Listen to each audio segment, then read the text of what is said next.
Sementara Nabi Allah Isa orang yang nggak pernah nangis, selalu ceria. Saat mereka bertemu berdua, mereka sendiri menganggap sesama Nabi salah. Sebagai kita yang menjadi praktisi, orang terdepan saat melakukan syariat-syariat Allah, melakukan kesalahan itu membuktikan bahwa kita masih manusia. Betul ya?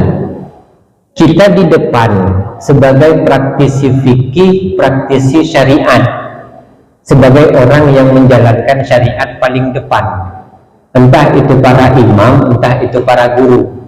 Kemudian saat kita salah melakukannya, apakah itu berdosa? Kalimat pertamanya, salah dalam melakukan syariat, itu bukti bahwa kita masih manusia.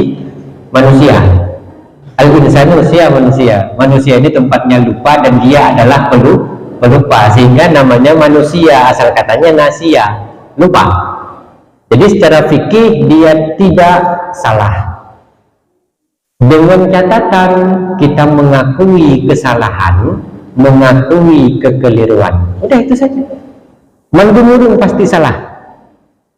Ya, karena al-imanu yazid wa yanqus. Iman itu kadang-kadang naik, kadang-kadang turun. Ya gitu juga kita manusia. Kalau udah nggak lagi jadi manusia, baru saat itu kita nggak salah lagi.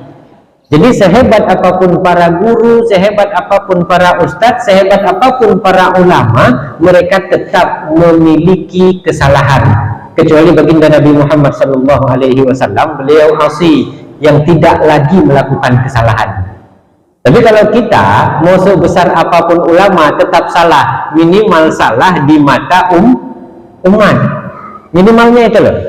Bukan sekelas kita, sekelas Nabi Allah Musa sama Nabi Allah Khidir salah, masih salah. Di mata Nabi Allah Musa, Khidir salah. Kenapa? Anak nggak salah, kenapa dibunuh? Salah nggak Nabi Khidir di mata Nabi Allah Musa?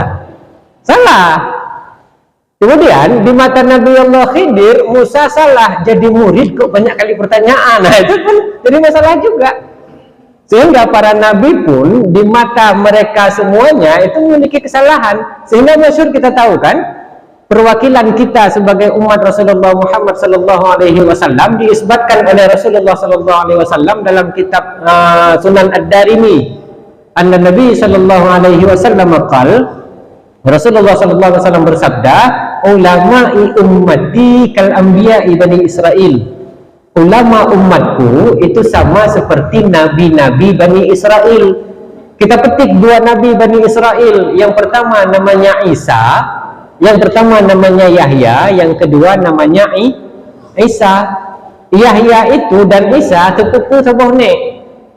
Nabi Yahya adalah nabi yang tidak pernah tersenyum sepanjang hidupnya. Selalu menangis. Pantang dikerek daripada haba, musuh-musuh bukli. Sementara Nabi Allah Isa orang yang nggak pernah nangis, selalu ceria.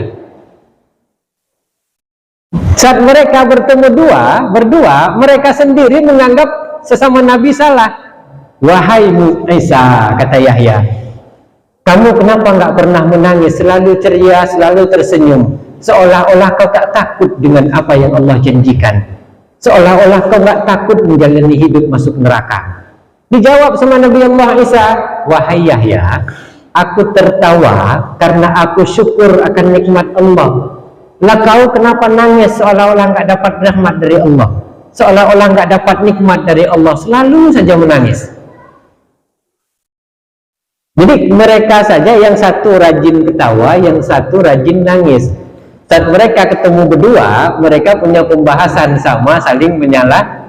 Itu para nabi loh. Jadi kita pun ada juga para ulama yang kalau dia menjelaskan dilengkapi dengan canda tawa sehingga jamaah tertawa semua. Terakhir dibilang hana wara tentunya, hana mutasawuf.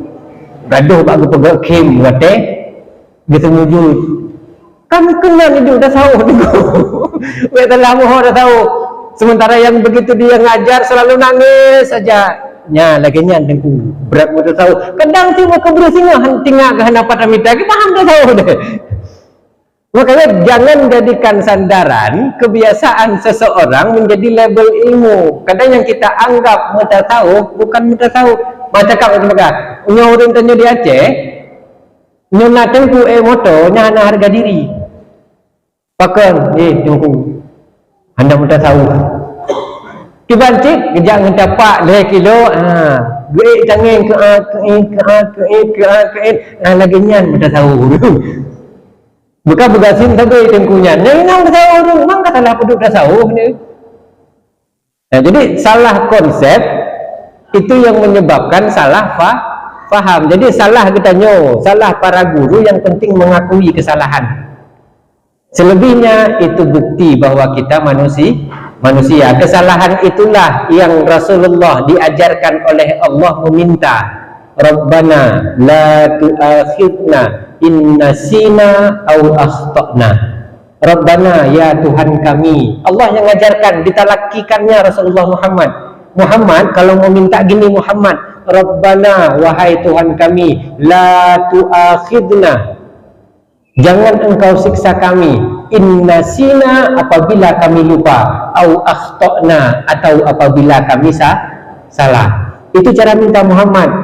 Lalu kalau hamba meminta dengan kalimat itu, ya Allah, apa yang akan kau katakan? Amin, ku terima. Makanya dalam hadis, tidak pernah Nabi lebih bahagia saat menerima wahyu kecuali pada 2 ketika. Yang pertama saat menerima surat Al-Fatihah, yang kedua penghujung surat Al-Baqarah. Karena itu ada MOU antara Rasulullah untuk umatnya dengan Allah sebagai Tuhan, Memorandum of Understanding. Rabbana la tu'akhidna in nasina au akhtana. Ya Allah, jangan engkau siksa kami apabila kami lupa ataupun kami salah. Amin, kata Allah. Aku terima Muhammad. Makanya sering-sering baca itu. Makanya kalau di buku panduan Samadiyah cetakan dari Kemenak, itu dibaca saat sebelum tahlil. La yukallifullahu nafsan illa wus'aha, laha ma kasabat wa 'alaiha maktasabat. Rabbana la tu'akhidna in nasina aw akhtana, sampai habis. Kenapa? Itu perjanjian Rasulullah Muhammad dengan Allah untuk kita. Kalau salah berarti kita masih manusia, kalau silap itu pun bukti bahwa kita masih manusia. Pentingnya apa? Mohon maaf sama Allah. Amin, kata Allah, ku maafkan. Jadi la ba'sa biha, nggak masalah, tapi jangan keseringan gitu ya. Kalau keseringan bahaya juga.